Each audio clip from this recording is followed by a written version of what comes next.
Hello दोस्तों, तो कैसे हो आप लोग। सभी को राम राम। मैं सागर सैनी आपका स्वागत करता हूं।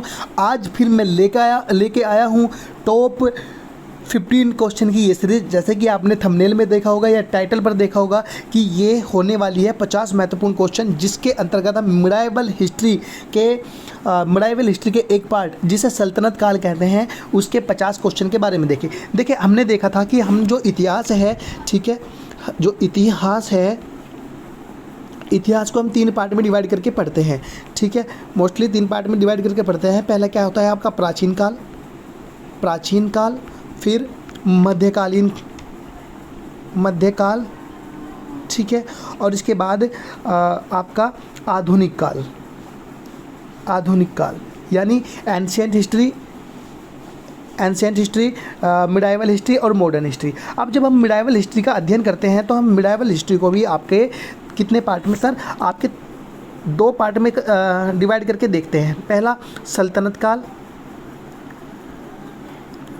काल और दूसरा मुगल काल। ठीक है, अब देखिए जो सल्तनत काल है इसके बारे में आज हम देखेंगे और कंप्लीट सल्तनत काल के बारे में एक अच्छे से बेसिक से लेकर आपकी एडवांस तक समझ बनाने की कोशिश करेंगे। ठीक है, तो चलिए शुरू करते हैं। अच्छा, इसके अंतर्गत एक बात और हम आपसे क्लियर कर दें कि हम ये क्वेश्चन 50 होने वाले हैं, जिनके लिए शायद थोड़ा टाइम एक्सप्लेनेशन में ज़्यादा भी लग सकता है, और कुछ क्वेश्चन ऐसे भी होंगे जिन्हें हम डायरेक्टली देखेंगे और उन्हें लगाकर आगे बढ़ जाएंगे। ठीक है, तो चलिए शुरू करते हैं। सबसे पहला क्वेश्चन आपके समक्ष है। पहला क्वेश्चन है कि सिंध पर विजय हासिल करने वाला अरब सेना के सेनापति का नाम बताइए। यानी ऐसा व्यक्ति कौन था जिसने सिंध पर विजय प्राप्त की। अब देखिए आप जानते हैं, सबसे पहले आपने क्वेश्चन में देखा कि इसने क्या कहा। इसने कहा कि अरब सेना का, ठीक है, इसका मतलब है अरब कौन थे। अरब थे मुस्लिम शासक। कौन थे सर? मुस्लिम शासक। ठीक है, मुस्लिम शासक, जस्ट वेट,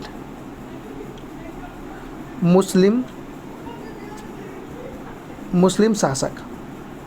ठीक है, मुस्लिम शासक या मुस्लिम आक्रांता कह सकते हैं हम। ठीक है, ये मुस्लिम आक्रांता थे। ठीक है, अरब देश। ठीक है, अच्छा अरब पड़ता कहाँ पर है? ठीक है, तो देखिए ये आपका जो अरब है ये खाड़ी देश इसके अंतर्गत आते हैं। खाड़ी देश जैसे आपका सऊदी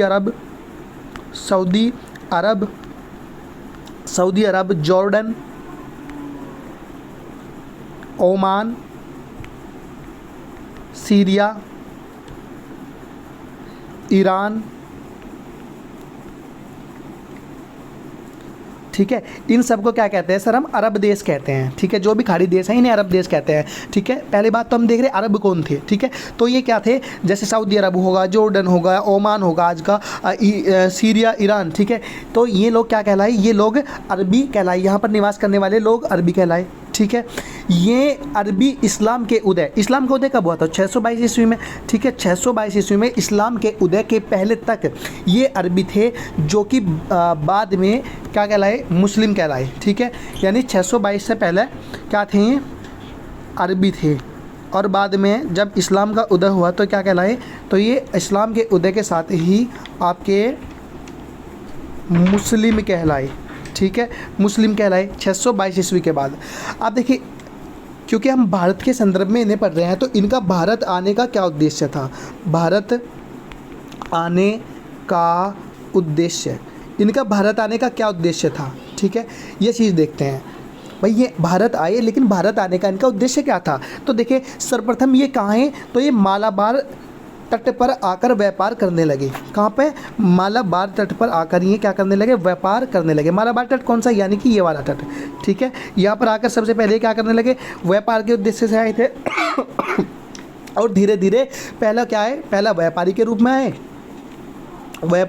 आए अरब लोग, और फिर क्या बन करके सर ये यहीं पर बसने लगे। ठीक है, जिस प्रकार अंग्रेज यानी ईस्ट इंडिया कंपनी आई थी।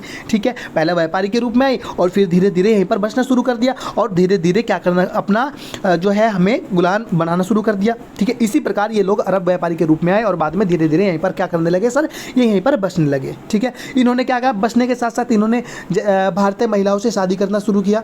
ठीक है, भारतीय महिलाओं से शादी भी की, और जो इनसे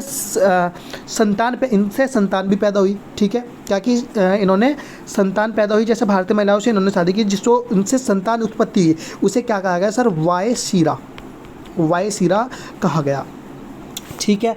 अच्छा चलिए अब देखते हैं हम सर इसके बाद क्या होता है। देखिए मोहम्मद साहब के उत्तराधिकारी, ठीक है, अब हम एक चीज़ देखते हैं खलीफा के बारे में, ठीक है। मोहम्मद साहब जो थे, ठीक है, पैगंबर मोहम्मद साहब, ठीक है, पैगंबर जो मोहम्मद साहब थे जिनका नाम इस्लाम के उहदे के साथ जोड़ा जाता है, वे उत्तराधिकारी जो थे, इनके जो उत्तराधिकारी खलीफा थे, ठीक है। किसके बारे में बात करें हम सर, खलीफा, खलीफा, ठीक है, यानी पैगंबर मोहम्मद साहब के जो उत्तराधिकारी थे वे खलीफा थे, ठीक है। और ये कौन से समझते वंश से संबंधित थे सर, ठीक है। खलीफा कहाँ शासन करता था, तो बगदाद में, बगदाद में, ठीक है, ये बगदाद में शासन करते थे, ठीक है। बगदाद में ये लोग क्या करते थे सर, शासन करते थे, ठीक है। और कौन से वंश से संबंधित थे, उमैया, ठीक है, उमैया वंश से ये लोग संबंधित थे, ठीक है। उमैया, इसमें जो खलीफा थे वो क्रम से कैसे, जैसे इनके नाम देते हैं हम, देखें ये थे उमर, उमर, उस्मान, वलीद, सुलेमान,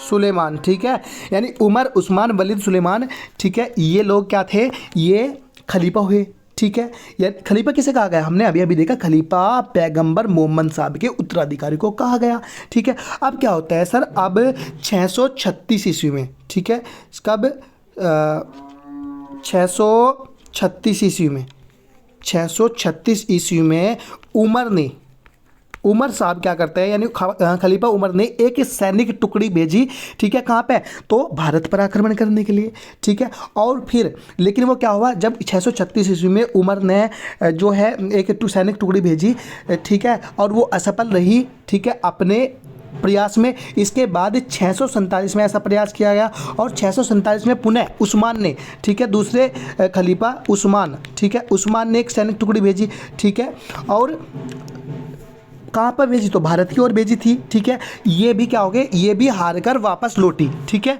तो इनके सेना नायक ने कहा, जब उस्मान के सेना नायक वहाँ से हार कर वापस आए तो उन्होंने कहा कि भारत की ओर छोटी सैनिक टुकड़ी कमज़ोर पड़ जाती है। क्या कहा कि भारत की ओर जो हम छोटी सैनिक टुकड़ी भेज रहे हैं ना भाई साहब, वो ना कमज़ोर पड़ रही, ठीक है, और बड़ी सैनिक टुकड़ी पानी की कमी की वजह से, रसद सामग्री की वजह से वैसे समाप्त हो जा लोग बाग वहाँ पे, यानी जो सैनिक जा रहे वे वहाँ वैसे समाप्त हो जाएंगे, क्योंकि उन्हें ना तो रसद यानी खाने का सामान मिलने का और ना ही उन्हें और पानी नहीं मिलने का। क्यों, क्योंकि रेगिस्तानी एरिया है भाई साहब। तो क्या होता है बाद में, ठीक है, परिणाम स्वरूप भाई 636 में भेज दिया, 647 में भेज दिया, ठीक है। उसके बाद जब उस्मान के सेना नायक ने आकर बताया कि भाई वहाँ पे ना जो है छोटी सैनिक टुकड़ी काम नहीं करने की, और यदि हम बड़ी सैनिक टुकड़ी भेज जाए तो वो पानी की कमी से, रसद सामग्री से समाप्त हो जाएगी, ठीक है। तो ऐसा जब आके उन्होंने बताया, ठीक है, तो उसके बाद के जो खलीफा हुए उन्होंने इसमें रुचि लेना बंद कर दिया। लेकिन उसके बाद सन 705 से लेकर 715 इसके बीच में एक खलीफा आए जिसका नाम क्या था सर, वलीद, ठीक है, वलीद, ठीक है। वलीद ने इराक के गवर्नर जिसका नाम क्या था, अल हज्जाज, ठीक है, वलीद, क्योंकि खलीफा था, मोहम्मदन जितने भी थे ना सारे मुस्लिम दुनिया के, क्या नाम था, वलीद, ठीक है, और सभी मुस्लिम, ठीक है, इसके अंडर में हो गए थे। तो जो उस समय इराक का गवर्नर था, इराक का जो गवर्नर था उसका नाम था अल हज्जाज, अल हज्जाज। तो जो इराक का गवर्नर था अल हज्जाज, इसने क्या किया, इसने भारत पर आक्रमण करने के लिए 2 सेनापति भेजे, ठीक है, 2 सेनापतियों को भेजा, जिसमें कौन कौन थे, एक बुदैल और दूसरा अब्दुल्ला, ठीक है, अब्दुल्ला, ये 2 लोग भेजे, ठीक है। लेकिन ये क्या हुआ, ये भी भारत में जीत नहीं पाए और हार के वापस लौट आए, ठीक है। अब कुछ दिन पश्चात एक छोटी सी घटना हुई, कहाँ पे, श्रीलंका में। देखिए कुछ दिन पश्चात क्या होता है, ठीक है, यहाँ पर श्रीलंका है आपका, श्रीलंका में एक छोटी सी घटना होती है, ठीक है। क्या होता है इसमें, मोस्टली जो पुरुष थे, ठीक है, ये यहाँ पर मारे गए। और जो जितने बच्चे थे यहाँ पे इस घटना में, ठीक है, जितने भी अरबी पुरुष थे और जो महिलाएं थी, ठीक है, और बच्चे थे, उनमें पुरुष तो मारे गए, लेकिन जो महिलाएं और बच्चे थी उन्हें श्रीलंका के शासक ने अरब भेजने के लिए क्या किया, एक जहाज़ रवाना किया। ठीक है, यहाँ से मान लो अरब है, ठीक है, तो यहाँ पर, ठीक है, यहाँ पर है, ठीक है, अरब देश, तो यहाँ भेजने के लिए क्या किया, एक जहाज रवाना किया, जिसके साथ सिंध के निकट उपस्थित देवल बंदरगाह पर उन, ठीक है, देवल बंदरगाह देखते हैं कहाँ है, ठीक है, देखिए जो देवल बंदरगाह हैं यहाँ पर, ठीक है, यहाँ पर है देवल बंदरगाह, ये सिंध है ना, जो गुजरात से ऊपर का जो एरिया है, ठीक है, यहाँ पर पड़ता है देवल बंदरगाह। तो देवल बंदरगाह के निकट क्या किया, इन बच्चों के साथ लूटपाट किया गया, ठीक है, महिलाओं के साथ अभद्रता पूर्वक व्यवहार किया गया, ठीक है, यानी बहुत अधिक इनके साथ दुर्व्यवहार किया गया। ठीक है, कहाँ पर, तो सिंध के निकट, ठीक है। और उस समय जो सिंध का शासक था, ठीक है, लुटेरों ने किया था ऐसा, और उस टाइम पर जो सिंध का शासक था वो था आपका दाहिर, ठीक है, ये एक ब्राह्मण शासक था दाहिर, ठीक है। तो इसने क्या किया, जब लूटपाट हुई और ये जहाज़ वहाँ पर गया, ठीक है, इनका जहाज़ अरब पहुँचा, तो अरब पहुँचने के बाद में जब ये बात पता लगी किसे, अल हज्जाज को, तो अल हज्जाज ने कहा कि जो सिंध का शासक दाहिर है, दाहिर के पास संदेश भिजवाया कि दाहिर एक काम करो, जो घटना ये आपके क्षेत्र में घटित हुई है, जो लुटेरों ने ऐसी लूटपाट की है, इसकी जिम्मेदारी किसकी है, इसकी जिम्मेदारी आपकी है, आप हमें आश्वासन दो कि फ्यूचर में ऐसा बिल्कुल नहीं होनेगा। और दूसरी बात, जो ये घटना घटित हुई है इसका जुर्माना आप दोगे, इसका जो जुर्माना है आप दोगे, ठीक है, जो भी घटना घटित हुई है इसका जुर्माना आप दोगे, ठीक है, यानी हरजान दोगे। तो फिर क्या हुआ, फिर जैसे ही दाहिर के पास ये संदेश गया और दाहिर ने ये संदेश पढ़ा, तो दाहिर बोला भाई मैं क्यों दूँ, ठीक है, क्योंकि इसमें, ठीक है, तो अल हज्जाज क्या है, क्योंकि तेरा एरिया पड़ता है सिंध, शासक है तो यहाँ का इसलिए दे, ठीक है। तो जब दाहिर ने ये चीज़ देने से मना कर दी, तो अल हज्जाज ने क्या किया, अल हज्जाज ने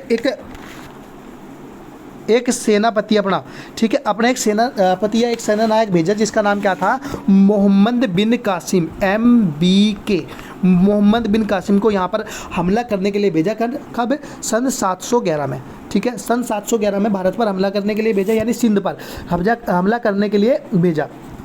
जबकि ठीक है, अब उसने क्या किया, क्योंकि MBK जो था ये उम्र में तो बहुत छोटा था, लेकिन ठीक है माइंड से बहुत चतुर था। इसने क्या किया, इसे पता था कि भाई जो हमने पहले टुकड़ी भेजी वहाँ पे क्या होता, छोटी सेना वैसे मर जावे थी, ठीक है, और जो बड़ी सेना थी, ठीक है, वो पानी की कमी से और रसद सामग्री की वजह से मर जावे थी, ठीक है, क्योंकि एक बड़ा रेगिस्तान था। तो इसने क्या किया, इसने सैनिक तो लिए कम, ठीक है, सैनिक तो कम लिए, और रुपया पैसा क्या किया, हमसे ज़्यादा उठाया, ठीक है, धन ज़्यादा उठा लिया। इसने कहा कि मैं इतना पैसा ले लूँगा यहाँ से, इतना पैसा ले लूँगा, जिससे कि क्या होगा, मैं वहाँ से ही यानी सिंध में से ही सैनिकों को खरीद के, ठीक है, और किसके खिलाफ, तो सिंध के शासक दाहिर के खिलाफ जो है इस्तेमाल करूँगा। और ऐसा ही इसने किया। और उसके बाद इसने क्या किया, धीरे धीरे, ठीक है, सिंध के बहुत सारे जो क्षेत्र थे उन पर कब्जा करना शुरू कर दिया, ठीक है, जीतना शुरू कर दिया। जैसे सिंध का एक शहर था निरून, उसके बाद में सहवन था, ठीक है, तो इन्होंने दबा के जो है वहाँ पे क्या है कब्जा करना शुरू कर दिया, मार काट मचानी शुरू कर दी। लेकिन हालांकि इसी के बीच में इसे जाटों ने, वहाँ पर जाट थे कुछ, जाटों ने इसका ज़बरदस्त विरोध किया, ठीक है, ठीक है। फिर यहाँ से लेकिन फिर भी जो है MBK बढ़ता ही चला गया। और सन 1712 में दाहिर को क्या कर दिया गया, दाहिर को मार दिया गया, ठीक है। और उसकी 2 पुत्री थी, जिसका नाम, एक का नाम था सूर्या और दूसरी का नाम था परमाल, ठीक है। सूर्या और परमाल को कहाँ चली गई, ठीक है, सूर्या और परमाल को भेज दिया किसके पास, खलीफा के पास, खलीफा के पास भेज दिया, ठीक है, उपहार स्वरूप। अब दोनों पुत्रियाँ भी बहुत चतुर थी, ठीक है, वो दोनों पुत्री बहुत चतुर थी। इन्होंने क्या किया, इन्होंने खलीफा से कहा कि जो फूल तुम्हें भेजा है उनका रसपान पहले ही किया जा चुका है, यानी जो फूल आप देख रहे हो उनका रसपान पहले ही किया जा चुका है। अब तो खलीफा बढ़ा गया इस बात से लगा, ठीक है, खलीफा कहने लगे, खलीफा ने कहा कि किसने, तो इसका उत्तर दिया, जस्ट वेट, हाँ जी, तो इसका उत्तर दिया, ठीक है, उस दोनों लड़कियों ने की, किसने, उस कासिम ने, ठीक है, मोहम्मद बिन कासिम ने। तो खलीफा ने आदेश दिया कि जो है आपका कासिम को क्या करो, कासिम को चमड़े के थैले में सील कर लाने का आदेश दिया। और इस प्रकार क्या हुआ, और बाद में जब उसे लाया गया तो परमाल और जो है सूर्या ने भी क्या कर दिया, आत्महत्या कर ली, ठीक है। तो यहाँ से हमने क्या समझ में आता है, यहाँ से हमने देखा कि जो अरब आक्रमण करने वाले जो मुस्लिम शासक थे वे कौन थे, तो अरबी थे, ठीक है। और सिंध पर विजय प्राप्त करने वाला कौन सा शासक था, तो वो था मोहम्मद बिन कासिम, ठीक है। अगला प्रश्न है सुल्तान महमूद, ठीक है। सुल्तान महमूद, जस्ट वेट, कहाँ का शासक था? Option A Paras, option B Lahore, option C Ghazni और ऑप्शन जो है डी आपका अरब, ठीक है। तो इसका सही उत्तर है ऑप्शन नंबर बी, गजनी का शासक था सुल्तान महमूद, ठीक है। महमूद के बारे में अभी देखते हैं हम, ठीक है, अच्छे से, ठीक है। इसका पूरा नाम क्या था सर? महमूद गजनवी, ठीक है, महमूद गजनवी, ठीक है, महमूद गजनवी था, ठीक है। और कौन से वंश का था? तो ये यामनी वंश का था, यामिनी वंश का था। और क्या था सर? तुर्क था, ठीक है। क्या था? तुर्क था। यामिनी वंश का ये तुर्क था। और कहाँ का शासक था? तो गजनी का शासक था, ठीक है, गजनी का शासक था, ठीक है। और कितनी बार आक्रमण किया इसने? तो इसने 17 बार भारत पर आक्रमण किया, भारत को लूटा, 17 बार आक्रमण किया इसने, ठीक है। चलिए अगला प्रश्न देखते हैं। अगला प्रश्न है आपका कि तराइन की दूसरी लड़ाई में पृथ्वीराज को किसने पराजित किया, ठीक है। तराइन की जो दूसरी लड़ाई हुई थी उसमें जो पृथ्वीराज कब हुई थी? पहली बात तो ये देखते हैं कि तराइन की जो दूसरी लड़ाई हुई वो कब हुई, ठीक है। तो ये हुई आपकी 1192 आपकी 92 में, ठीक है, 1192 में तराइन की दूसरी लड़ाई हुई, ठीक है। कब हुई? प्रथम देखते हैं सर, ठीक है। तराइन की दूसरी लड़ाई हुई 1192 में, और जो पहली लड़ाई हुई थी वह हुई थी 1191 में, ठीक है। यानी 1192 में जो तराइन की दूसरी लड़ाई हुई उसमें पृथ्वीराज को किसने पराजित किया था? तो किसने किया था? इसका सही उत्तर होगा आपका महमूद गजनवी, ठीक है, महमूद गजनवी, नहीं सॉरी, इसका सही उत्तर होगा आपका, इसके लिए समझ जाते हैं हम, मोहम्मद गोरी, ठीक है, मोहम्मद गोरी। देखिए 2 युद्ध हुए, ठीक है, मोहम्मद गोरी के साथ 2 युद्ध हुए, ठीक है। एक 1192 का, ठीक है, और दूसरा 1191 का, ठीक है। तराइन के जो तराइन का दूसरा युद्ध हुआ, ठीक है, वो कहाँ पर हुआ? तो 1192 में, ठीक है, तराइन में हुआ, ठीक है। चलिए अगला प्रश्न देखते हैं सर। अगला प्रश्न है कि पृथ्वीराज चौहान को मोहम्मद गोरी ने किस युद्ध में हराया था, ठीक है। तो इसका सही उत्तर होगा ऑप्शन नंबर बी, तराइन के द्वितीय युद्ध में, यानी 1992 में, ठीक है, ठीक है। चल अच्छा एक बार देखते हैं हम तराइन के युद्ध के बारे में हल्की सी जानकारी लेते हैं, ठीक है। थोड़ा सा ऊपरले प्रश्न में थोड़ी गलती सी होगी, ठीक है, उसे सुधारते हैं हम भाई। चलिए देखिए जो तराइन का युद्ध हुआ, ठीक है, वो कैसे हुआ, ठीक है, और कब हुआ, ठीक है। तो हमने देखा था 1191 में, ठीक है, 1191 में तराइन का युद्ध होता है, ठीक है, ठीक है। किस किस के बीच हुआ? तो ये आपका मोहम्मद गोरी और, ठीक है, मोहम्मद गोरी और पृथ्वीराज चौहान,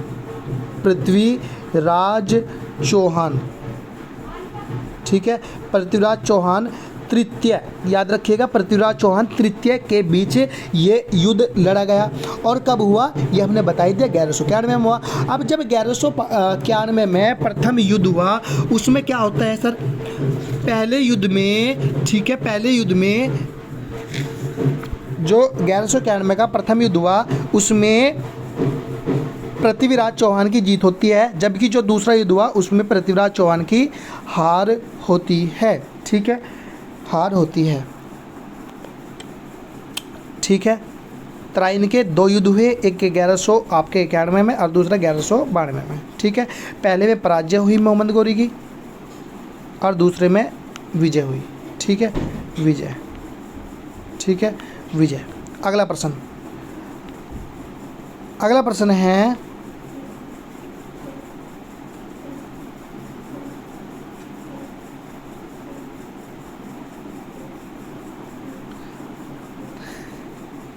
दिल्ली सल्तनत का शासन कब प्रारंभ हुआ? दिल्ली सल्तनत का जो शासन था वो कब प्रारंभ हुआ? ठीक है। तो ऑप्शन ए है आपका 1186 में, ऑप्शन बी 1206 में, ऑप्शन सी 1306 में और ऑप्शन डी 1406 में। तो इसका सही उत्तर हो जाएगा ऑप्शन नंबर बी 1206 में। अगला प्रश्न, निम्न में से किसने दिल्ली सल्तनत पर राज नहीं किया? यानी कौन सा ऐसा वंश था जिसने दिल्ली सल्तनत पर राज नहीं किया? तो ऑप्शन नंबर डी इसका सही उत्तर होगा गौरी वंश ने। मोहम्मद गौरी के वंश ने इस पर राज नहीं किया, बल्कि उसके 3 दामाद, ठीक है, आगे चलकर इस यहाँ के शासक बने और दिल्ली सल्तनत की स्थापना का श्रेय, ठीक है, उन्हीं में से एक के जो है गुलाम को दिया जाता है। ठीक है। अगला प्रश्न है सर, 2.5 दिन का झोपड़ा, ठीक है, 2.5 दिन का जो झोपड़ा है वो किसने बनवाया था? ठीक है। तो इसका ऑप्शन ए है आपका कुतुबुद्दीन ऐबक, ऑप्शन बी है आपका अलाउद्दीन खिलजी, ऑप्शन सी है आपका बलबन और ऑप्शन डी है आपका मोहम्मद बिन तुगलक। ठीक है। तो इसका सही उत्तर होगा आपका ऑप्शन नंबर ए। ठीक है, कुतुबुद्दीन ऐबक।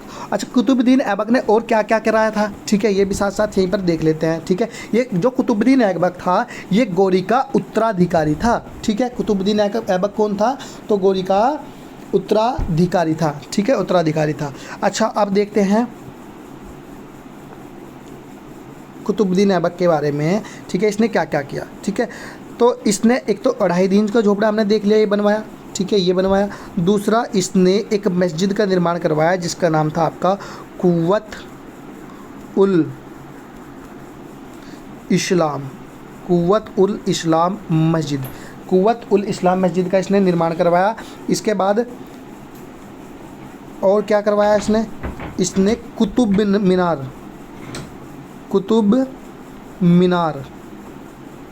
मीनार की नींव रखी। ठीक है, यानी कुतुब मीनार की पहली मंजिल भी इसने ही जो है बनवाई थी। ठीक है। अच्छा, कुव्वत उल इस्लाम मस्जिद का है तो ये दिल्ली में है, आपकी दिल्ली में है।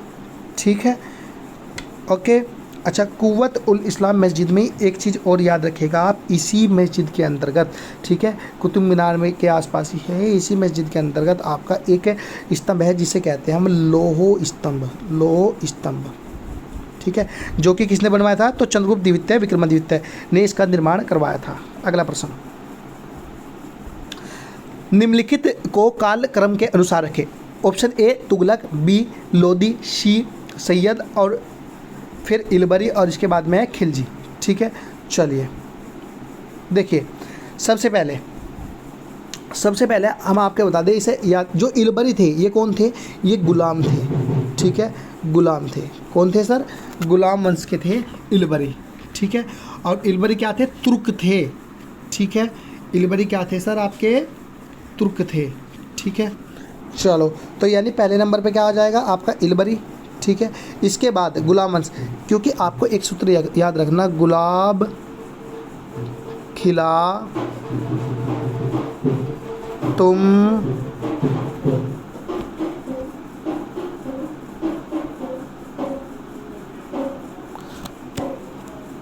गुलाब खिला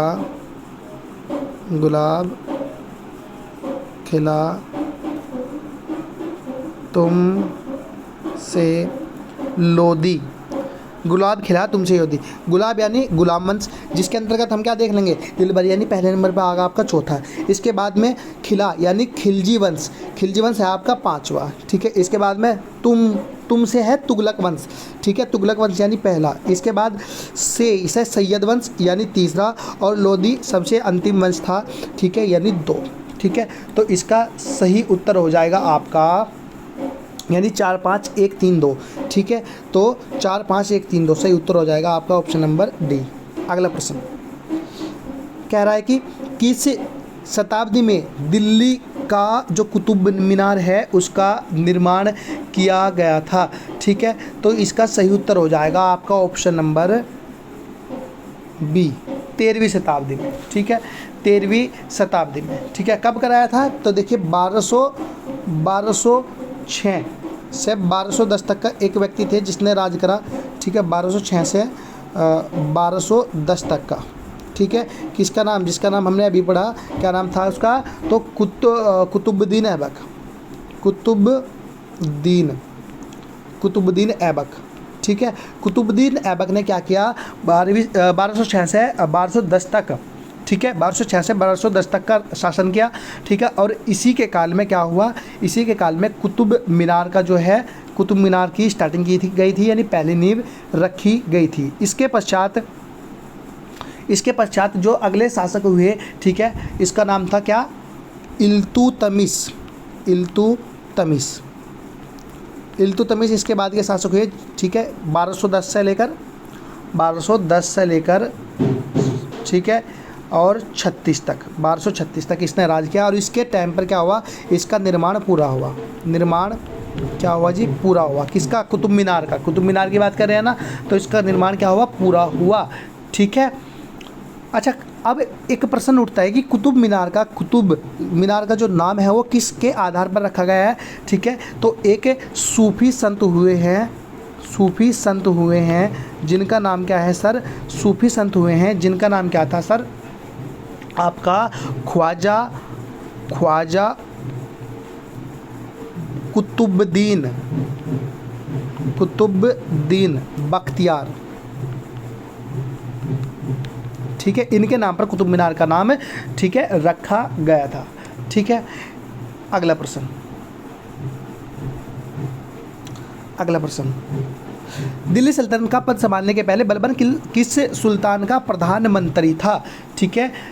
तो बलबन किसे जो है सुल्तान का प्रधानमंत्री था। ऑप्शन ए है Nasiruddin, option B Qutbuddin Aibak, option C Bahram Shah और ऑप्शन नंबर डी है आपका आराम शाह। तो इसका सही उत्तर हो जाएगा नासिरुद्दीन, ठीक है, नासिरुद्दीन। बलबन देखिए अपने समय का एक बहुत ही दुर्दांत शासक हुआ है, ठीक है। और इसने जो है ये एक उस समय एक वो बनाया गया था जिसे कहते थे हम तुर्कान ए चहलगामी, 40 मेंबर होते थे, उसका एक सदस्य था, ठीक है, बलबन, जिसके बारे में हम बात कर रहे हैं, ठीक है। और यो जिस समय, ठीक है, उसमें तुर्कान ए चहलगामी के मेंबर के रूप में जब कार्य करता था, तो उसके प्रधानमंत्री के रूप में कार्य करता था नासिरुद्दीन के, जो कि आपका गुलाम वंश का एक शासक था, ठीक है। उसके तहत ये अपना कार्य करता था, ठीक है। अगला प्रश्न,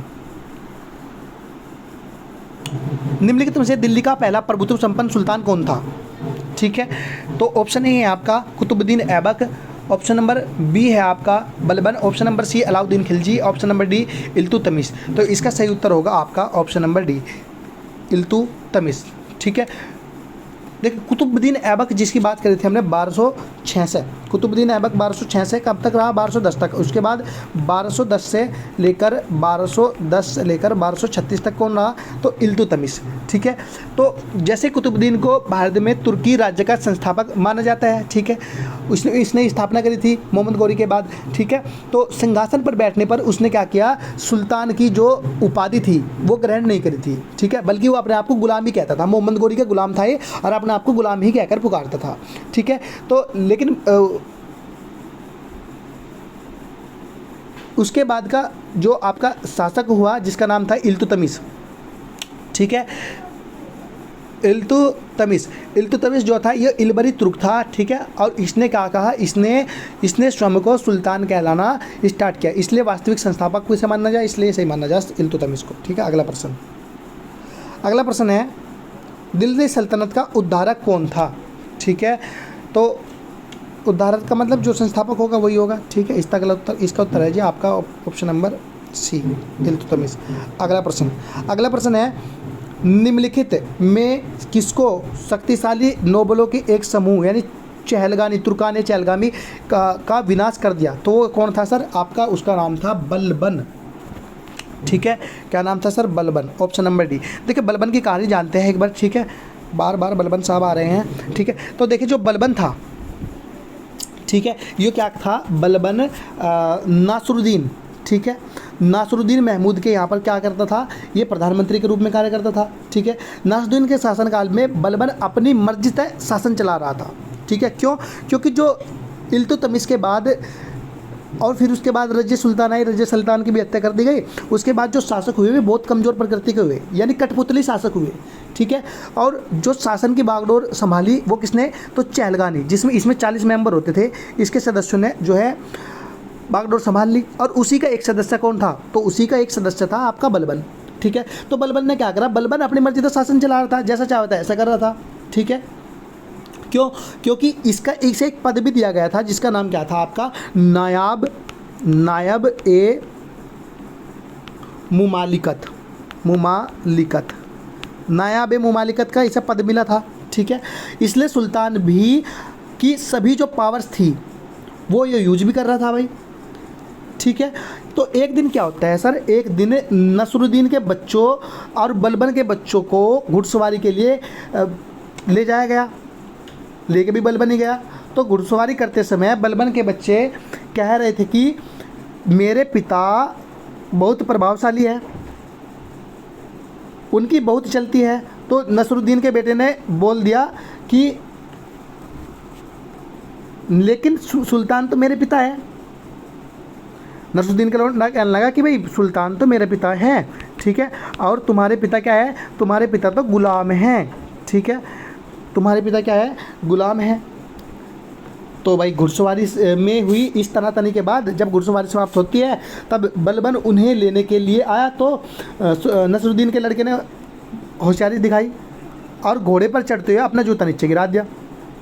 जब नीचे गिरा दिया तो बलबन ने जूता उठाकर अपने उसके पैर में पहना दिया। तो जब वो बलबन नसरुद्दीन के लड़के को जूता पहरा रहा था तो उस समय नसरुद्दीन के लड़के ने क्या किया? इशारा किया किसकी तरफ?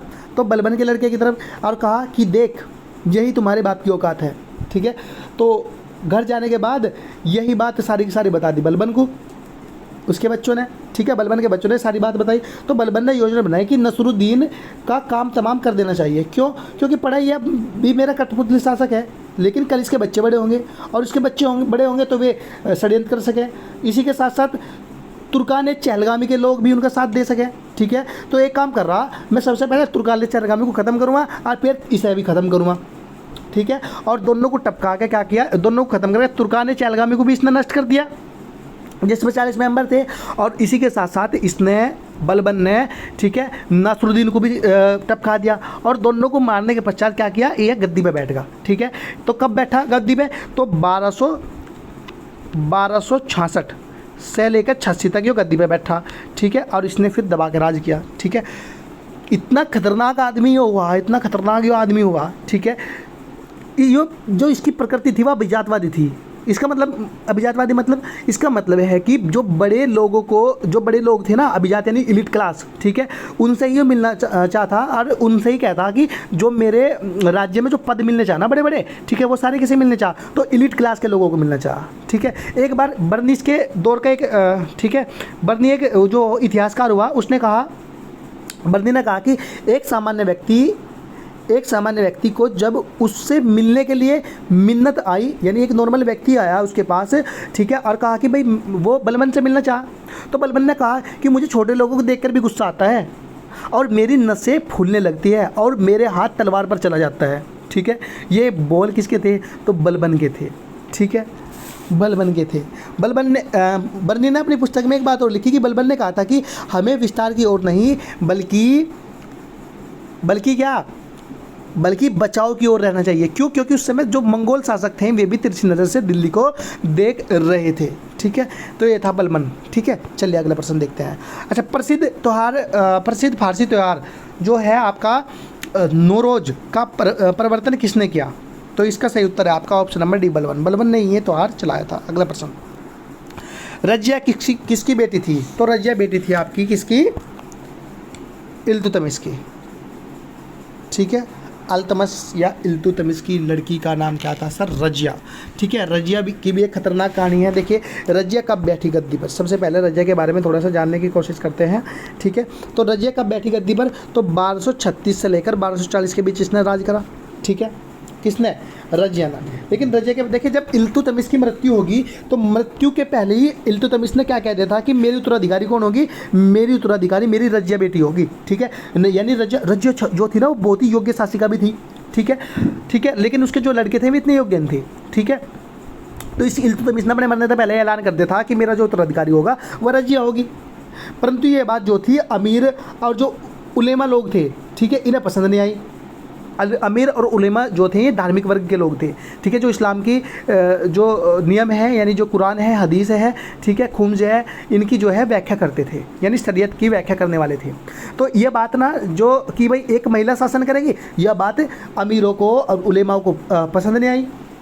तो उन्होंने क्या किया, 1235 में जब 1235-36 के आसपास जब इसकी इल्तुतमिश की मृत्यु हो जाती है, तो उसके बाद इसने क्या किया, तुर्कान ए चहलगामी ने उसे शासिका एक्सेप्ट करने से इनकार कर दिया। तुर्कान ए चहलगामी जिसकी स्थापना स्वयं इल्तुतमिश ने करी थी, जिसमें 40 मेंबर थे, 40 वफादार मेंबर थे, किसके, इल्तुतमिश के। उसने मना कर दी कि भाई हम रजिया को ना सुल्तान एक्सेप्ट नहीं करते बिल्कुल भी, ठीक है। और बिल्कुल मना करने के बाद तुर्कान ए चहलगामी जो था, इसके मन में अपनी महत्वाकांक्षा का विचार आगा, ठीक है। महत्वाकांक्षा यानी हम अपने एक ऐसे व्यक्ति को शासक बनाएंगे। तुर्कान में चहलगामी 40 मेंबरों का वो ग्रुप सोच रहा था कि हम ऐसे व्यक्ति को गद्दी पर बिठाएंगे, ठीक है, जो हमारी कठपुतली होगा, यानी जो हमारे अनुसार शासन करेगा। इसलिए उन्होंने क्या किया, उन्होंने एक इल्तुतमिश की एक पत्नी थी जिसका नाम था शाह तुर्कान,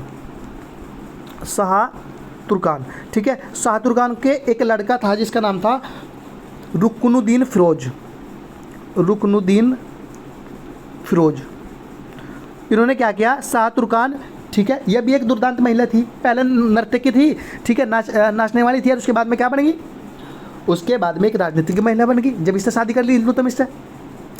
तो भाई इन्होंने जो तुर्कान में चहलगामी थे उन्होंने कहा कि रुकनुद्दीन फिरोज को हम गद्दी पर बिठाएंगे। रुकनुद्दीन फिरोज का नाम अनाउंस कर दिया कि भाई कौन बैठा है गद्दी पे, तो यानी अगला उत्तराधिकारी रुकनुद्दीन फिरोज होगा। अब रजिया को उत्तराधिकारी घोषित कर देते उसके पिता ने। अब रजिया ने क्या किया, रजिया गई सीधी दिल्ली, ठीक है, और दिल्ली की जनता के बीच जाती है। और दिल्ली की जनता के बीच जाकर कैसे गई, तो लाल वस्त्र पहन कर, लाल रंग के कपड़े पहन कर रजिया गई दिल्ली के जो जनता थी उनके बीच, ठीक है। क्यों, क्योंकि जो लाल वस्त्र था ना, लाल वस्त्र किस का प्रतीक माना जाता है उस टाइम पे, तो फरियाद का, ठीक है। और इसने फरियाद की किसके समक्ष, तो दिल्ली की जनता के समक्ष, और कहा कि यदि सुल्तान ने तुम्हारा जरा सा भी ख्याल रखा, यदि मेरे पिता ने, सुल्तान ने आपका जरा सा भी ख्याल रखा, तो तुम्हें सुल्तान के फैसले का सम्मान करना होगा। और सुल्तान का फैसला ये था कि मैं अगली शासिका बनूँ, और जनता उसके, ठीक है, जनता ने क्या किया, जनता ने जब उसकी बात सुनी तो जनता उसके साथ होगी, और रुकनुद्दीन फिरोज को गद्दी से उतारना पड़ा, ठीक है। यानी जब पब्लिक एक साइड में होगी तो फिर रुकनुद्दीन फिरोज को, तुर्कान ए चहलगामी को क्या करना पड़ा, उसे गद्दी से उतारना पड़ा, और फिर रजिया शासिका बनी। हालांकि रजिया ज़्यादा दिन तक शासिका नहीं रही, ठीक है, केवल और केवल 4 साल ही रही, 1236 से लेकर 40 तक का, ठीक है। इसके खिलाफ बहुत सारे षड्यंत्र करे गए, ठीक है, ठीक है, ये अलग बात है, ये अलग देखेंगे अलग से इसके विस्तार के क्लास में। अगला प्रश्न, वे दो कौन से वंशज थे जिन्होंने खिलजी शासकों के तत्काल पहले और बाद में शासन किया था, ठीक है। तो हमने बताया था गुलाब खिला तुमसे लोधी, ठीक है, यानी पहले गुलाब वंश था और फिर तुमसे गुलाब खिला खिलजी वंश के बाद में गुलाब खिला तुमसे यानी तुगलक वंश। तो सही उत्तर हो जाएगा आपका ऑप्शन नंबर सी, ठीक है। अगला प्रश्न,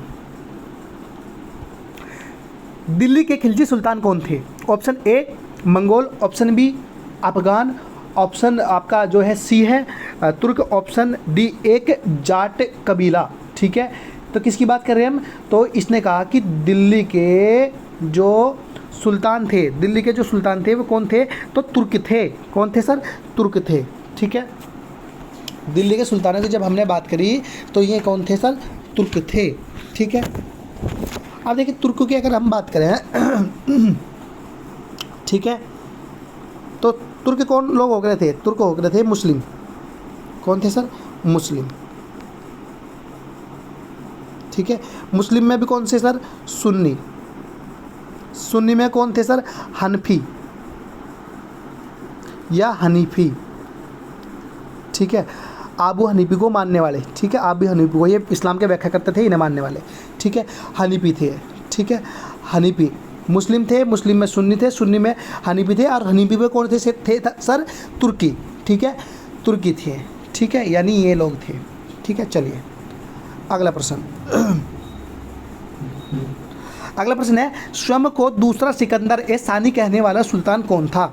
किसने स्वयं को सिकंदर ए सानी कहा, ठीक है। तो ऑप्शन ए है आपका बलबन, ऑप्शन बी है आपका अलाउद्दीन खिलजी, ऑप्शन सी है आपका मोहम्मद बिन तुगलक और ऑप्शन नंबर डी है आपका सिकंदर लोदी। ठीक है, तो इसका सही उत्तर हो जाएगा option number B, Alauddin Khilji. ठीक है, अलाउद्दीन खिलजी ने क्या किया, अपने आप को, ठीक है, क्या कहा, तो सिकंदर ए सानी कहकर पुकारा। ठीक है, देखिए जो अलाउद्दीन खिलजी था, इसका जो असली नाम था, ठीक है, यह वास्तविक नाम था, इसका नाम था आपका अली गुरसप, अली गुरसप। ठीक है, अली गुरसप। ठीक है, देखिए जो खिलजी वंश के जो संस्थापक था, खिलजी वंश का जो संस्थापक था उसका नाम था आपका जलालुद्दीन खिलजी, जलालुद्दीन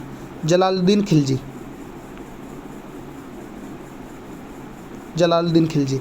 ठीक है, और जलालुद्दीन खिलजी का जो भतीजा था उसका नाम था अलाउद्दीन खिलजी। जलालुद्दीन खिलजी जो था ये 70 वर्ष की उम्र में, 70 वर्ष की आयु में कहाँ बैठा था, गद्दी पे बैठा था। ठीक है, शासन किया था।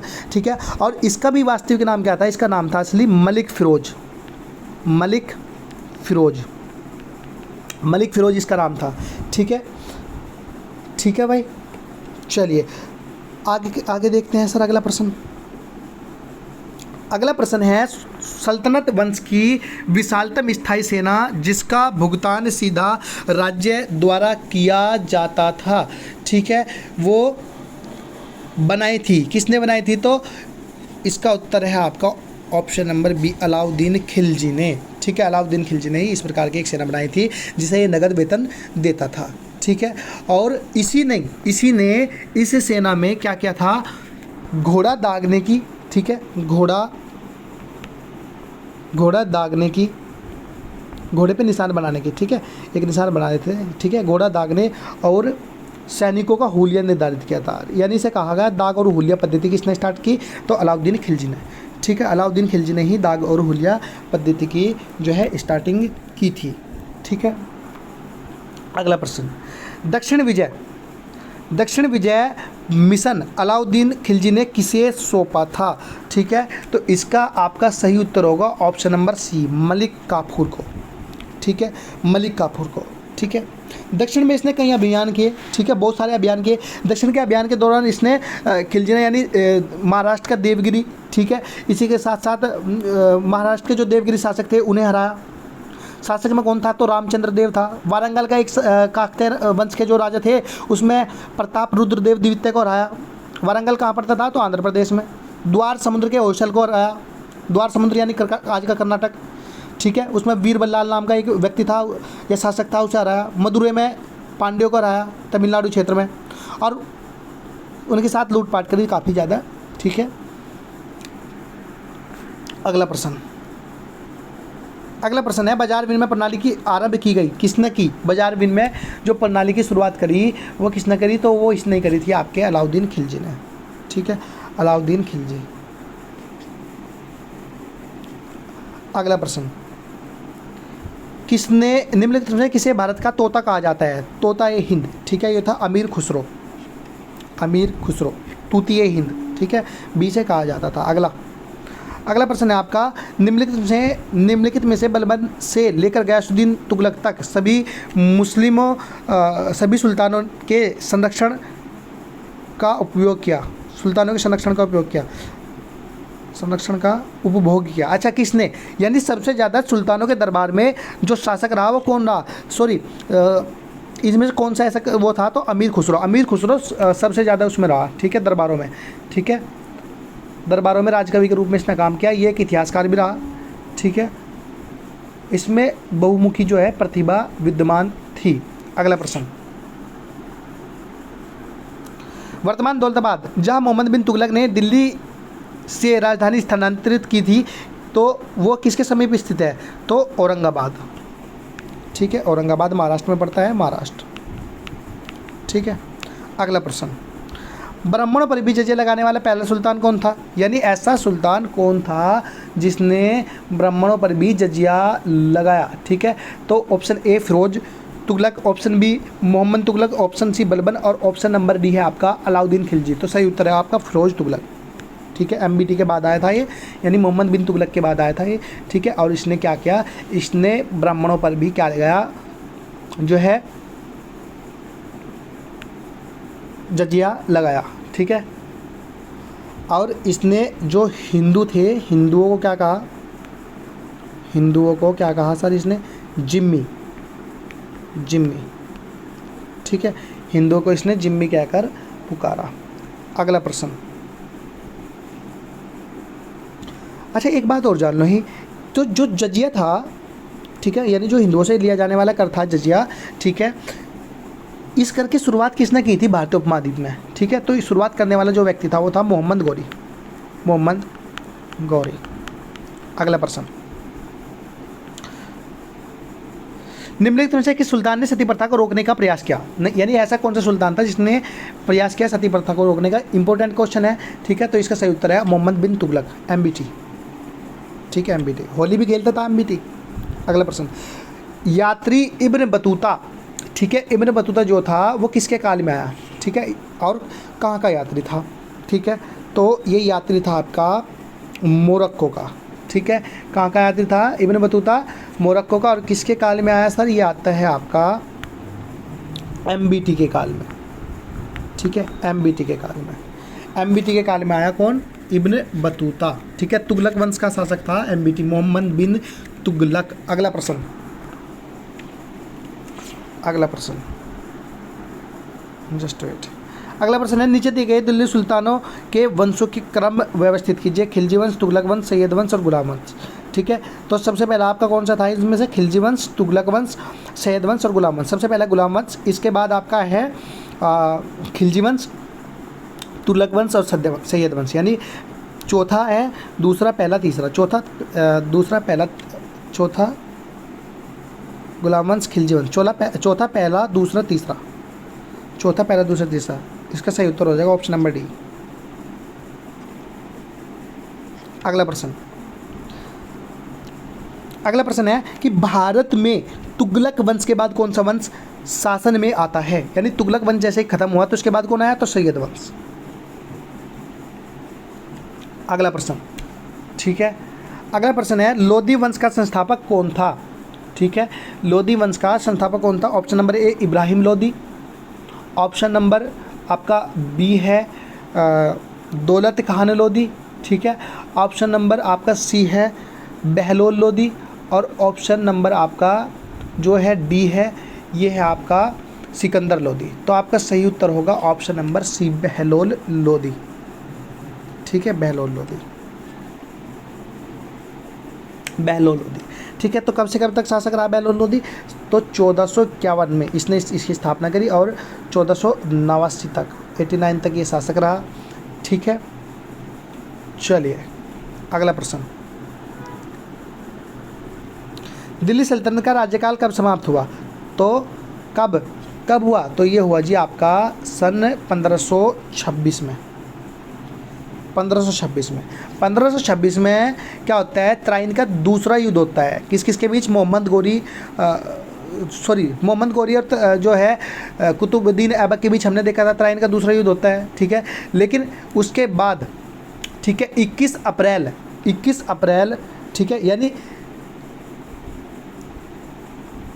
21 अप्रैल, जस्ट वेट, 21 अप्रैल 1526, 21 अप्रैल 1526 को पानीपत का प्रथम युद्ध हुआ, ठीक है। किसके साथ होता है सर, बाबर के साथ, ठीक है। और इसमें बाबर जीत जाए और बाबर का अंतराज शुरू हो जाए। अगला प्रश्न, दिल्ली सल्तनत का अंतिम वंश कौन सा था, ठीक है। तो कौन सा था सर, लोधी वंश, ऑप्शन नंबर डी। अगला प्रश्न, ठीक है। अगला प्रश्न है, सल्तनत काल में निम्नलिखित में से किस कला की उन्नति में सर्वाधिक जो है वृद्धि हुई, यानी ऐसी कौन सी कला थी जिसमें जो है सबसे ज़्यादा वृद्धि हुई, तो ऑप्शन ए आपका चित्रकला। ऑप्शन चित्रकला देखिए जहांगीर के काल में सबसे ज़्यादा फली फूली थी, लेकिन सल्तनत काल में थे वो मुगल काल में था, ठीक है। तो ये तो हो गया नहीं, ठीक है। तो ऑप्शन नंबर 20 का सही उत्तर है स्थापत्य कला। अगला प्रश्न, अगला प्रश्न है आपका, सूफी परंपरा में पीर से क्या आशय है, ठीक है। यानी सूफी परंपरा में पीर लोग कौन हो रहे थे, ठीक है। तो ये होते थे आपके पीर, सूफियों के गुरु। अगला प्रश्न, सूफी आंदोलन मूलतः कहाँ से प्रारंभ हुआ, ठीक है। सूफी आंदोलन कहाँ से जो है प्रारंभ हुआ, तो इसका सही उत्तर है ऑप्शन नंबर डी, फारस। ठीक है। कैसे हुआ, देखिए 10वीं शताब्दी के बाद जो परंपरागत रूढ़िवादी प्रवृत्तियों पर अंकुश लगाने के लिए इस्लाम धर्म का रहस्यवादी आंदोलन सूफी के नाम से प्रसिद्ध हुआ। ठीक है। वजह क्या थी, तो वजह थी इस्लामिक कट्टरता। ठीक है। और इन्होंने जो सूफी लोग थे, इन्होंने क्या किया, इन्होंने सौहार्द, ठीक है, सबके साथ सौहार्द बनाने का जो है काम किया सूफी लोगों ने। अगला प्रश्न, अमीर खुसरो एक संगीतज्ञ था। ठीक है। और संगीतज्ञ होने के साथ साथ क्या था, यानी खुसरो की क्वालिटी पूछ रहे, खुसरो के अंदर क्वालिटी क्या क्या थी, तो पहला सूफी संत था, बिल्कुल सही बात है। ठीक है। दूसरी बात, फारस और हिंदी लेखक और विद्वान था, बिल्कुल सही बात है। ये भी काम क्या, इतिहासकार भी था, तो उपयुक्त सभी, इसका सही उत्तर है उपयुक्त सभी। ठीक है। अगला प्रश्न, अलवार संतों का आविर्भाव निम्नलिखित में से किस आधुनिक राज्य में हुआ। ठीक है। ऑप्शन नंबर ए है आपका Tamil Nadu, option number B Kerala, option number आपका जो सी है कर्नाटक, और ऑप्शन नंबर डी है आपका महाराष्ट्र। तो इसका सही उत्तर हो जाएगा तमिलनाडु। तमिलनाडु। ठीक है। देखिए पूर्व मध्यकाल में दक्षिण भारत में तमिल क्षेत्र यानी तमिलनाडु में जो था वो भक्ति की दो संत धाराएं निकली। जिस प्रकार हमने सूफियों की बात करी, इसी प्रकार दो धाराएं निकली थी। एक का नाम था अलवार और एक का नाम था नयनार। ठीक है। अलवार और नयनार। ठीक है। जो अलवार थे ये विष्णु भगवान को मानने वाले थे, वैष्णव संत थे। ठीक है। और ये थे शैव संत, ये शिव भगवान को मानते थे। ठीक है। शैव, ठीक है, विष्णु, एक ये दो संप्रदाय थे जिनका जो है उत्पत्ति हुई कहाँ से, तमिलनाडु के क्षेत्र से। अगला प्रश्न, अगला प्रश्न बहुत ही महत्वपूर्ण टॉपिक, प्रत्येक एग्जामिनर की दृष्टि से सबसे महत्वपूर्ण टॉपिक होता है विजयनगर। ठीक है।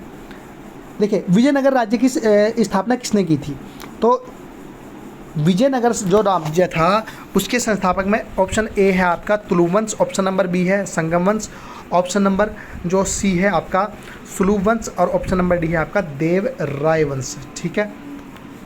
तो देखिए इसका सही उत्तर होगा आपका संगम राजवंश। ठीक है। संगम राजवंश, क्या है सही उत्तर आपका, संगम राजवंश। ठीक है।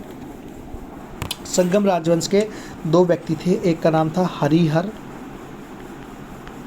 और दूसरे का नाम था बुक्का। इन्होंने हरिहर प्रथम और बुक्का ने इसकी जो है स्थापना की थी। ठीक है। ये जो थे हरिहर और बुक्का क्या थे, ये काकतीय वंश के सामंत थे, दोनों के दोनों काकतीय वंश के सामंत थे, काकतीय या होयसल भी कहते हैं ना। ठीक है। काकतीय वंश के जो है सामंत थे। ठीक है। और कालांतर में जब एमबीटी ने हमला किया ना मोहम्मद बिन कासिम ने, ठीक है, तो इन्होंने क्या किया, इन्होंने इन दोनों को यहाँ से उठा लिया और उठा के दिल्ली ले गए। ठीक है। दिल्ली ले जाके इन्होंने क्या किया, दिल्ली ले जाके उन्हें बंदी बना के दिल्ली ले गए। तो लेकिन उन्हें जो है बंदी बना के तो ले गया था, लेकिन सम्मान के साथ। ठीक है। और बाद में इन्होंने क्या किया, ईसाई यानी एमबीटी ने इन्हीं दोनों को कहाँ भेज दिया, दक्षिण में एक विद्रोह को दबाने के भेज दिया। अमीर सादा का विद्रोह होगा था, उसे दबाने के लिए भेज दिया दोनों भाइयों को। ठीक है। जब ये दोबारा आए, फिर ये दो गुरु थे, एक का नाम विद्यारण्य था, दूसरे का नाम सारण था।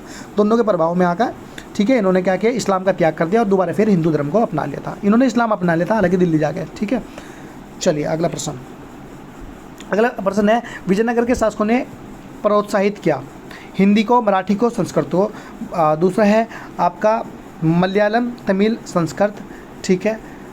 इससे अगला आपका है तमिल, तेलुगु, संस्कृत को, और तेलुगु, उर्दू और संस्कृत को। तो इसका सही उत्तर है तेलुगु, तमिल, तेलुगु और संस्कृत।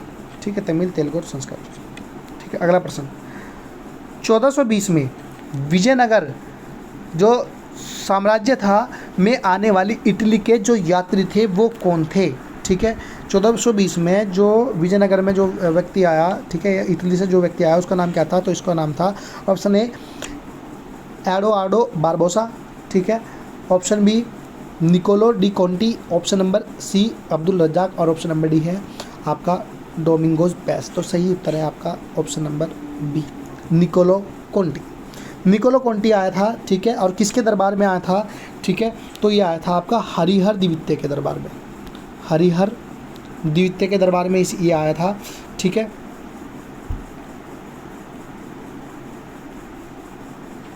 हरिहर द्वितीय के बाद में एक शासक बने थे, सॉरी, देवराय प्रथम, देवराय प्रथम के दरबार में आया था। भैया ये गलती होगा, सॉरी, इसके लिए माफ़ी चाहते हैं, ठीक है। हरिहर द्वितीय के दरबार में नहीं आया है, किसके दरबार में आया था, तो ये आया था आपका,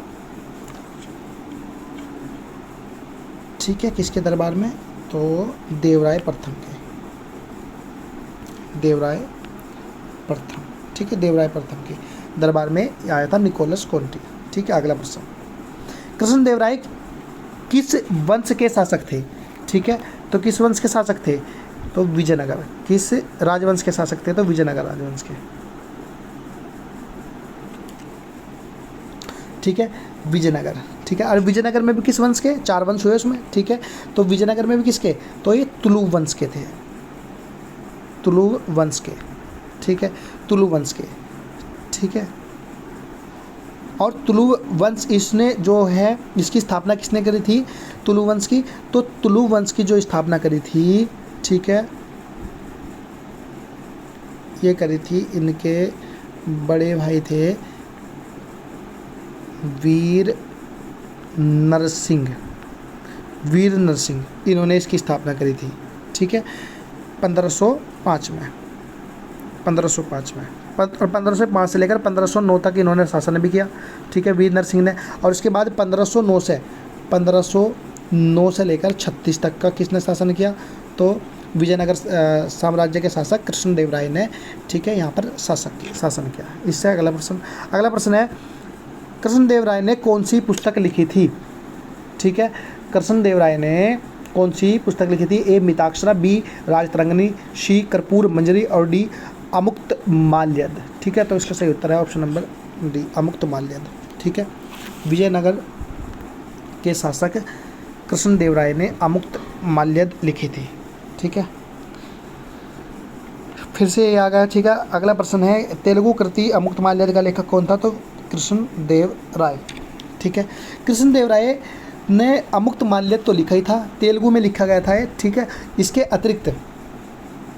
अतिरिक्त इन्होंने और ग्रंथ भी लिखे थे, जैसे जावंती, कल्याणम, ये लिखा था इसने संस्कृत में, ठीक है, संस्कृत में, ठीक है। इसके अतिरिक्त उषा, परिणय, ठीक है, ये भी आपका संस्कृत भाषा में ही लिखा गया था, ठीक है। अगला प्रश्न, निम्नलिखित में से कौन साहित्यिक कृति कृष्णदेवराय ने लिखी थी, ठीक है। तो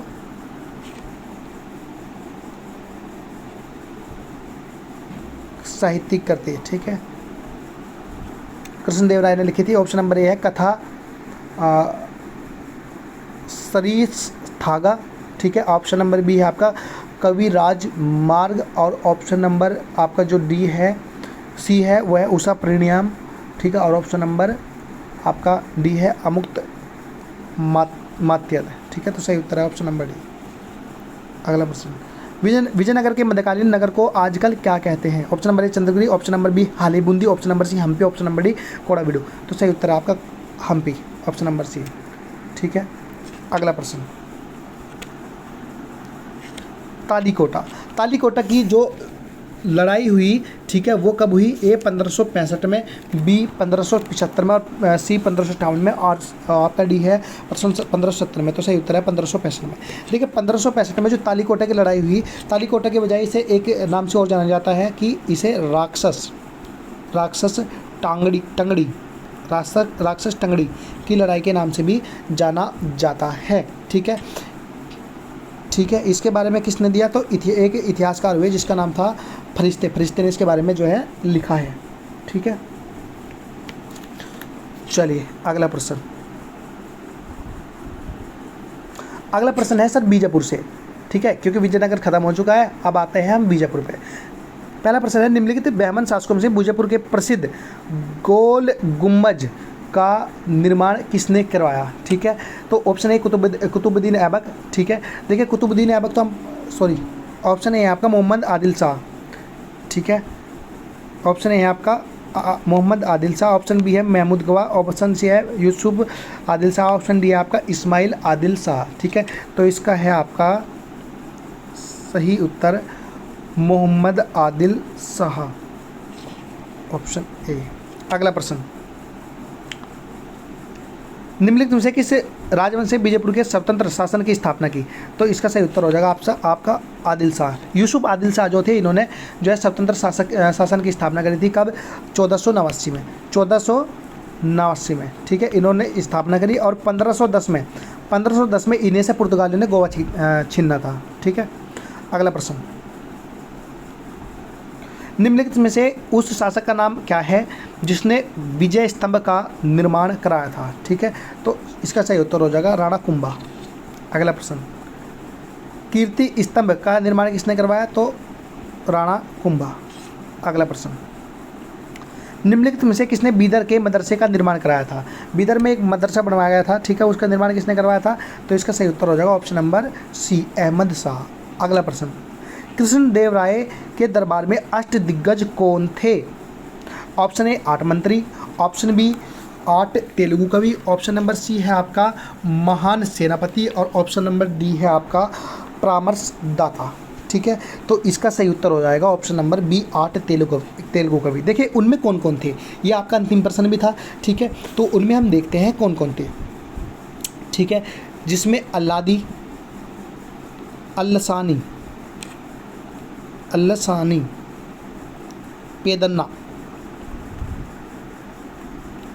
पेदन्ना, ठीक है, और नंदी तिम्मन और भट्टू मूर्ति और जी आपका था धूर्जटी। ठीक है, और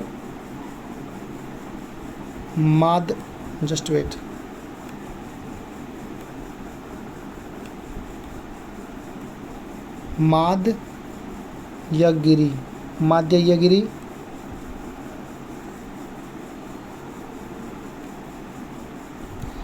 ठीक है, रामचंद्र, तेनाली राम आदि। ठीक है, ये लोग थे जो कि क्या थे, 8 तेलुगु कवि थे। जबकि शिवाजी के दरबार में क्या थे, तो शिवाजी के दरबार में अष्टप्रधान थे और यहाँ पर अष्टदिग्गज थे। ठीक है, तो चलिए इसी के साथ वीडियो की समाप्ति करते हैं। ठीक है, मिलते हैं अगली क्लास में। अगला जो सेशन होगा वो मुगल काल को लेकर होगा। तब तक के लिए धन्यवाद।